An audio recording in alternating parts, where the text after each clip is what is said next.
আসসালামু আলাইকুম রহমতুল্লাহি বারাকাতুহু। আশা করি ভালো আছেন। আমরা যারা বাংলাতে টাইপ করি তারা প্রতিনিয়ত এই একটা সমস্যার খুব সম্মুখীন হয়, যেটা প্রতিটা লেখার নিচে একটা রেড মার্ক দিয়ে বোঝানো হচ্ছে এই বানানটা ভুল। এটা ইংরেজির ক্ষেত্রে হয়ে থাকে।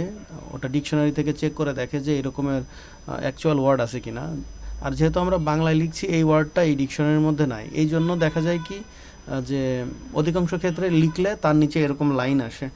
আর এই লাইনের কারণে যেমন এই বড় এই র ফোঁটাটা দেখতে অনেক কষ্ট হচ্ছে। যারা অনেক দিন ধরে কাজ করছেন তাদের কাছে এটা কোনো ব্যাপার না, কিন্তু কিছুটা সমস্যার সম্মুখীন অনেকে হয়ে যায়। তো সেক্ষেত্রে কী করা যেতে পারে, এটার পর রাইট বাটন ক্লিক করে অ্যাড টু ডিকশনারি করলে এটা ওই লাইনটা চলে যাবে। মানে এই বড় শব্দটা ডিকশনারির মধ্যে অ্যাড করা হয়েছে। এখন যদি চাওয়া হয়, চাইলেই ওই বড়টা লিখলেই আর ওই নিচের ওই লাল রেড মার্কটা আসবে না। তো আমি এটা আন্ডু করলাম।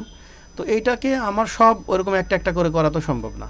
সুতরাং আমরা চাইলেই ডিকশনারিটাকে আমরা বলতে পারি যে না, আমার এটা চেক করা লাগবে না। যদিও এটা ইংলিশের যখন আপনি টাইপ করবেন সেই সময় খুব জরুরি। তো ফাইল থেকে আমরা অপশনে গিয়ে প্রুফ আসলাম। প্রুফ রিডিংয়ের ক্ষেত্রে যেটা হয়ে থাকে, check spelling as you type, এই টিক মার্কটা উঠায় যদি আমি ওকে করে দিই চলে যাবে। এবং অবশ্যই আমরা বাংলাদেশ এবং ভারতবর্ষের লোকেরা আমরা ইংরেজিতে কিছুটা দুর্বল, সেক্ষেত্রে আমাদের বানানটা ভুল হওয়ার সম্ভাবনা থেকে থাকে। শুধু আমাদের না, অলমোস্ট সবার ক্ষেত্রে এটা হয়ে থাকে। সো সেই ক্ষেত্রে ইংলিশে টাইপ করতে গেলে অবশ্যই কিন্তু আপনারা এই কাজটা আবার করে নেবেন। প্রুফ রিডিংয়ে যে এখান থেকে এই রেডিও বাটনটাতে ক্লিক করে নেবেন, check spelling as you type. So এইভাবে করলে আপনার এই সমস্যাটার সমাধান হয়ে যাবে। আর ইংলিশে করার সময় এটা করে নিয়ে আবার ওকে করে দিলে তখন যে কোনো লেখা যদি আপনার ভুল থাকে, বানান ভুল থাকে, সেটা মার্ক করে দেবে। আজকের জন্য এই পর্যন্তই। Thank you.